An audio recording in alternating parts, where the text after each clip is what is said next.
오늘 같이 나누실 말씀은 구약성경 역대하 17장 10절부터 19절 말씀까지입니다. 구약성경 역대하 17장 10절부터 19절 말씀까지입니다. 우리 말씀은 10절, 11절 우리 같이 읽도록 하겠습니다. 10절, 11절 같이 읽겠습니다.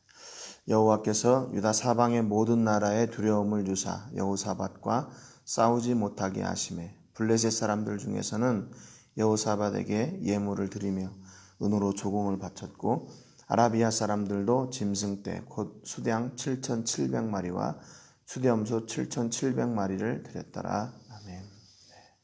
우리가 지난 한 주간 새벽 기도를 하지 못했습니다. 제가 이제 자리를 비우는 일에 있어서 못했는데 계속 이어가도록 하겠습니다.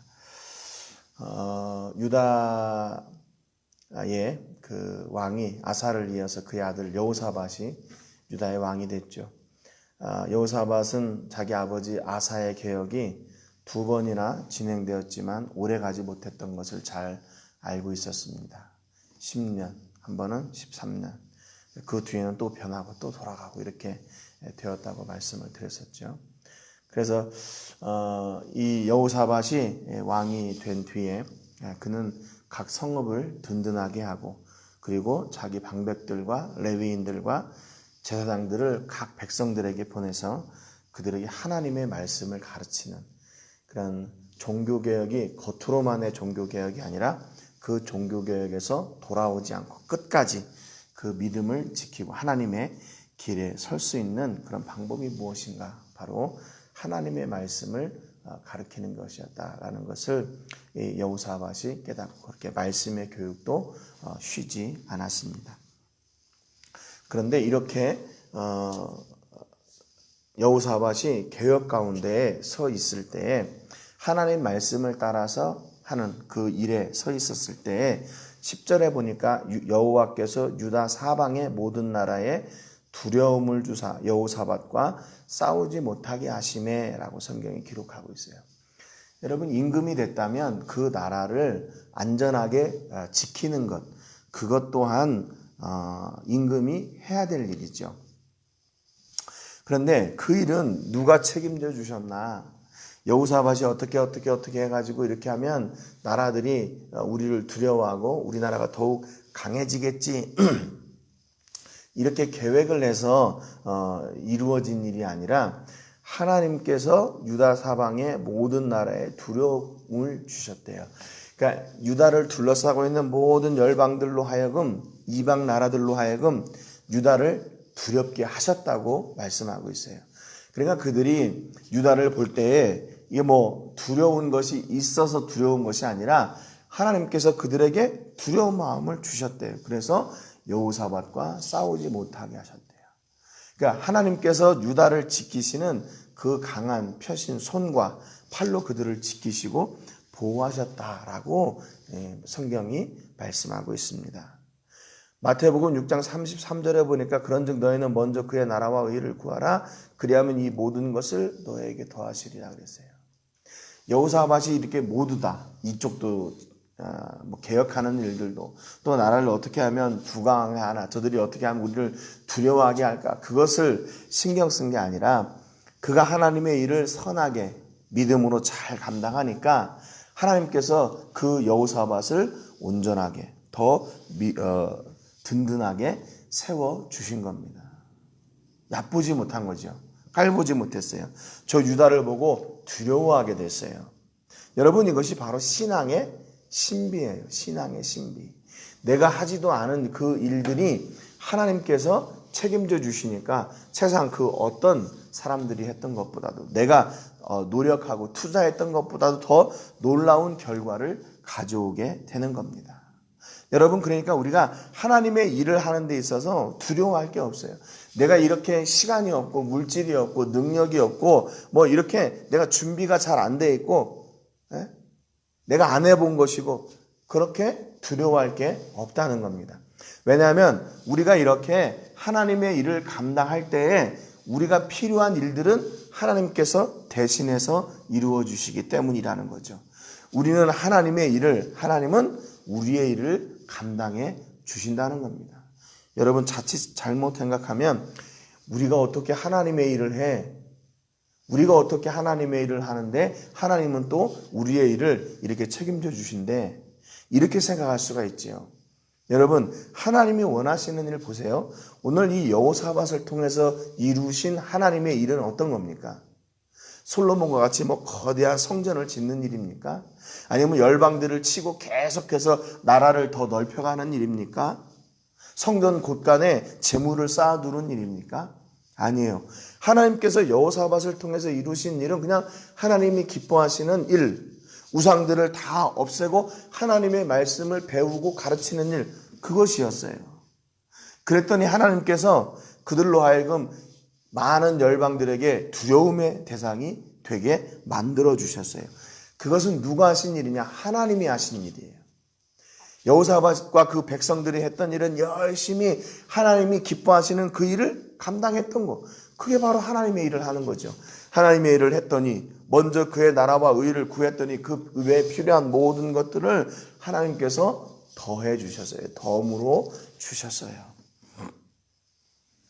여러분 그러니까 이게 바로 우리 믿는 사람들이 누리는 그런 신비로운 일들이에요. 내가 할 수 없었는데 내가 이것을 이루어내지 못했는데 하나님으로 말미암아 이 일을 이루어갈 수 있게 되는 겁니다. 11절에 보니까 블레셋 사람들 중에서는 여호사밧에게 예물을 드리며 은으로 조공을 바쳤고 아라비아 사람들도 짐승떼 곧 수량 7,700마리와 수렴소 7,700마리를 드렸더라. 이렇게 기록하고 있어요. 그러니까 어떻게 그들이 유다를 두려워했나 하는 것을 알 수가 있죠. 블레셋 중에서도 아마 그 유다 지역과 이렇게 맞닿아 있는 그런 국경 지역의 사람들이겠죠. 그런 블레셋 사람들 중에서는 여호사밧에게 예물을 드리고 은으로 조공을 바치는 그런 일들도 있었어요. 아라비아 사람들도 역시 마찬가지로 그들이 수량 또 수렴소 7,700마리 각각 7,700마리씩이나 이렇게 드리는 그런 두려움의 대상이 됐다고 성경이 기록하고 있어요. 예물이란 말은 히브리 말로 민하라는 말인데 선물, 곡물, 재물 그런 뜻이 있습니다. 그런데 이 단어의 뜻 안에는요 정기적으로 드린다 이렇게 반복적으로 어떤 일정한 기간을 두고 그 드리는 그런 의미가 있어요.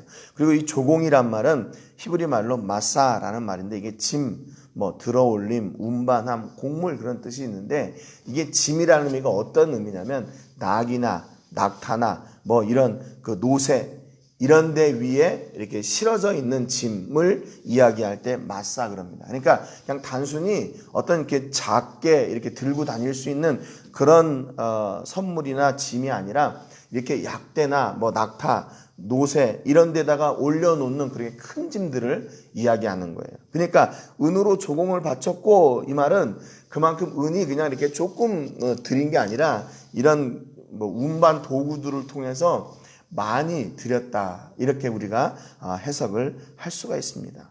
그러니까 그 주변의 여러 나라들로 하여금 유다를 두려워하고 그들에게 조공과 이런 예물을 바치도록 하나님께서 그들을 강하게 해주셨어요. 이 12절에 보니까 여호사밧이 점점 강대하여 유다의 견고한 요새와 굳고성을 건축하고 이렇게 기록하고 있어요. 여기 보면 이 점점이란 말은요 우리가 생각하는 어떤 시간적인 개념으로 이해하는 것보다는 이 점점이란 말이 히브리 말로 마알이라는 말인데 이상으로 위에 위로 그런 뜻이에요. 그냥 이게 결국에는 무슨 얘기냐면 여호사밧이 앞에서 일어났던 그런 종교개혁 그리고 하나님의 말씀을 가리킨 것 그 위에라는 말이에요. 거기에 더해서 여호사밧이 그 앞에 이뤘던 그 종교개혁과 하나님의 말씀을 가리키는 그 일들 또 그로 인해서 조공을 받고 하는 그런 일들 위에 더 강대하여 그랬어요. 더 강대하여 더 강해졌어요. 유다의 견고한 요새와 굳고성을 건축하고 그랬어요. 그러니까 여호사밧이 이렇게 강해지니까 그 나라를 지키는 일들 또 국방을 지키는 일들 국방을 준비하는 일들도 소홀히 하지 않았다는 겁니다. 여호사밧이 할 수 있는 그 최선의 준비를 다 했다는 이야기예요. 13절에 보니까 유다 여러 성에 공사를 많이 하고 또 예루살렘에 크게 용맹스러운 군사를 두었으니 그랬어요. 성들을 건축하고 그리고 군사를 두었어요. 어떤 군사가 있었나? 14절에 보니까 군사의 수요가 그들의 족속대로 이러하니라. 유다에 속한 천부장 중에는 아드나가 으뜸이 되어 큰 용사 30만 명을 거느렸고 그렇죠? 15절에 보면 그 다음 지휘관 여호하나니 28만 명을 거느렸고 16절에 그 다음은 시그리의 아들 아마시아니 그가 자기를 여호와께 즐거이 드린 자라 큰 용사 20만 명을 거느렸고 그랬어요. 17절에 보니까 속한 자 중에 큰 용사 엘리아다는 활과 방패를 잡은 자 20만 명을 거느렸고 18절에 그 다음은 여호사밧이라 싸움을 준비한 자 18만 명을 거느렸으니 기록하고 있습니다. 총 군대가요 116만 명이에요. 116만 명. 그리고 유다에서 3명, 유다 지파에서 또 베냐민 지파에서 2명.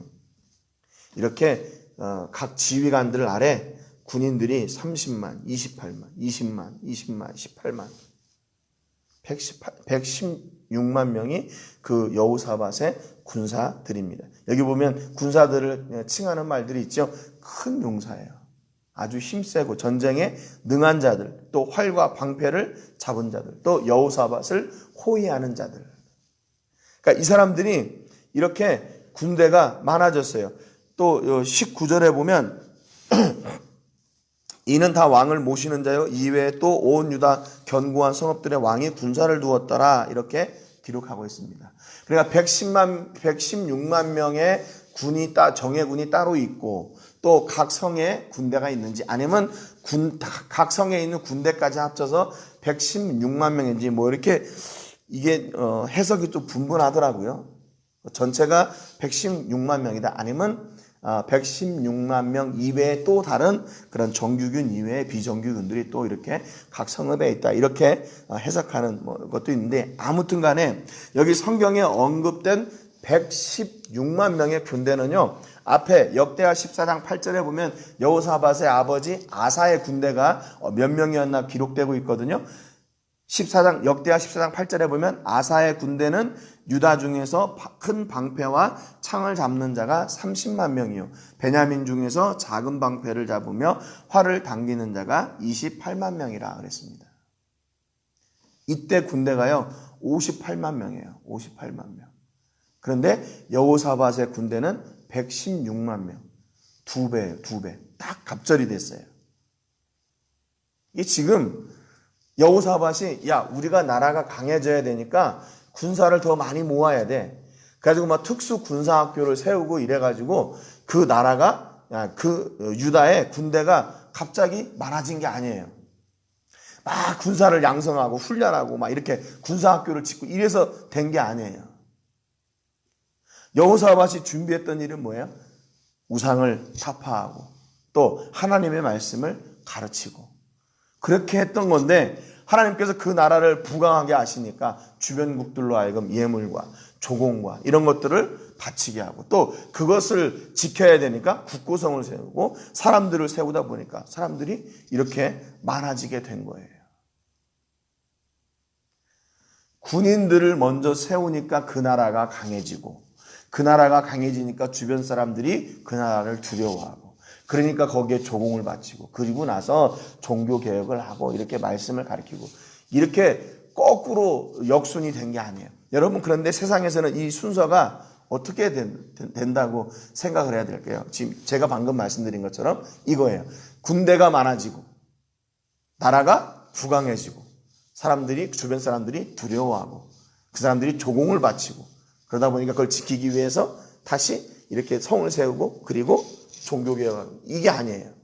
내가 좀 마음이 편하고 내가 뭔가 좀 여유가 있고 내가 뭔가 준비가 되면 그때 가서 내가 신앙도 챙기고 봉사도 하고 헌신도 하겠습니다. 우리는 이렇게 생각할 때가 많이 있거든요. 그런데 하나님은요 아니에요. 반대예요. 먼저 신앙을, 먼저 하나님을, 먼저 하나님의 말씀을, 먼저 헌신을 우리에게 요구하고 계셔요. 그렇게 먼저 그의 나라와 의를 구하는 일을 할 때 하나님께서 그 모든 것들을 이렇게 채워 가시는 거라는 겁니다. 여러분, 교회도 마찬가지고 우리가 신앙생활하는 것도 마찬가지예요. 세상의 논리로는 그게 맞아요. 교회가 뭐 돈도 많고 또 이렇게 어느 정도 여유가 되면 그때 가서 남도 돕고 뭐 선교도 하고 뭐 하는 그게 맞는 것 같아요. 그런데 하나님께서 원하시는 그 일의 순서는 뭐냐? 먼저 하나님의 일이에요. 먼저 하나님의 일. 오늘 여호사밧을 보니까 그것을 더 정확하게 알겠어요. 정확하게 알겠어요. 군대를 세우고 군대를 모집하는 이렇게 쉬운 일이 아니잖아요. 내가 아버지 아사 때보다 더 많은 군대를 모아서 딱 2배를 모아가지고 우리나라를 강하게 해야지 여호사밧이 그렇게 결단한 게 아니라는 거예요. 그럼에도 불구하고 하나님은 그 일을 친히 이루셨어요. 여호사밧을 통해서 그 일을 친히 이루셨어요. 여러분, 오늘 우리 삶 가운데도 이렇게 하나님이 친히 행하여 주시는 놀라운 역사가 있기를 주님의 이름으로 축복합니다. 내가 노력하고 힘들고 이렇게 계획하고 해가지고 이렇게 막 불려나가는 것이 아니라 하나님께서 우리의 믿음을 보시고 우리의 믿음의 삶을 보시고 역사하셔서 우리가 필요한 것들을 하나님이 직접 채워가시는 그런 놀라운 복을 누리시는 여러분 되시기를 주님의 이름으로 축복합니다. 하나님은 우리의 모든 필요한 것들을 아세요. 그분이 우리의 아버지이시기 때문에. 지난주 말씀드린 것처럼 그래서 우리가 탄식으로 한숨으로 그렇게 기도해도 하나님은 아시고 그것을 채우시는 분이십니다. 오늘 우리 모든 식구들도 하나님에 집중하고 하나님의 일을 우선함으로 인해서 하나님께서 친히 우리의 일을 감당해 주시는 그런 놀라운 은혜와 복을 누리시는 하루가 되기를, 또 한 주가 되기를 주님의 이름으로 축복합니다. 우리 오늘 이 시간 같이 기도하실 때는 나우와 뜰 종족을 위해서 기도하시기 바랍니다. 미전도 종족 가운데 나우와 뜰 종족을 위해서 그들 안에 심겨진 복음의 씨가 더 많은 열매를 맺을 수 있도록 위해서 기도해 주시고, 우리 교회에도 미초아간에 거주하고 있는 이 나우와 뜰 종족 가운데 복음을 전할 수 있는 그런 기회 주시기를 위해서 이렇게 기도하시기를 바랍니다. 또 오늘 말씀처럼 하나님이 우리의 일을 이루시는 놀라운 복과 은혜를 매 순간 누리게 해주시기를 위해서 기도하시기를 바랍니다. 제가 먼저 기도하고 같이 기도하겠습니다. 하나님 아버지, 감사드립니다. 오늘 여호사밧이 임금으로 유다를 다스리는 일을 감당할 때 그는 우선순위가 명확했습니다. 먼저는 하나님에 대한 일이요, 그 다음에 나라와 또 사람에 대한 일이라 그렇게 믿고 그 일을 이루어 갔습니다. 그런데 그것이 바로 하나님이 기뻐하시는 일이었습니다. 왜냐하면 하나님께서 친히 유다를 들어 더욱 강하게 하셔서 그 주변의 나라들로 하여금 유다를 두려워하게 하고 여호사밧과 전쟁을 하지 않도록 하나님께서 세우셨기 때문입니다. 그들로부터 조공을 받고 예물을 받아 각 성과 국고성을 세우고 군사들을 배치하여 또한 나라를 더욱 강하게 해나갔습니다. 하나님, 오늘 우리가 먼저 해야 될 일이 무엇인지를 바로 알게 하여 주시고 하나님이 기뻐하시는 그 일을 믿음으로 이루어내게 하시고 그로 말미암아 하나님께서 직접 친히 우리의 일을 감당하시는 이 놀라운 은혜와 복을 체험하는 우리 모든 식구들이 다 되게 하여 주시옵소서. 우리는 하나님의 일을 감당하게 하시고 하나님은 우리의 일을 이루어 가시고 더 놀라운 역사로 말미암아 하나님이 또한 증거되어지는 그런 살아있는 간증이 우리에게 넘쳐나는 역사도 있게 하여 주시옵소서. 모든 영광을 하나님께 드리며 예수님의 이름으로 기도합니다. 아멘.